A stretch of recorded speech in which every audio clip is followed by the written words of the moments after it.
Yun guys, mapagpalang hapon sa ating lahat. Kape ulit tayo. Ayan, coffee is life.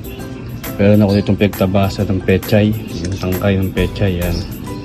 Tapos yung naipong kong shell ng itlog. Tapos ngayon dinurog natin, ginawa natin medyo powder para ilalagay natin sa ating mga halaman para kahit paano magkaroon sila ng protina. Ayan. Ayan lang ang ginagawa kong pataba sa aking halamanan. Ayan. Yung itlog, balat ng itlog, shell egg. Ayan. Tapos pinino natin. Tapos bago tayo magkape, after natin magkape yan, lalagyan natin sa lupa. Ayan. Yun lang guys, mapagpalang araw sa ating lahat.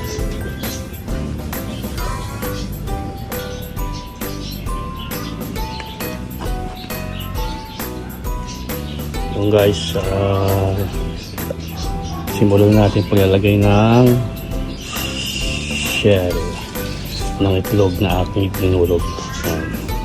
So lahat ng halaman na lagyan natin para magkaroon siya ng protina at tumibay ang kanyang stem at mga dahon. Tapos meron tayong konting pechay nga dito, yung pinaka dulo ng pechay.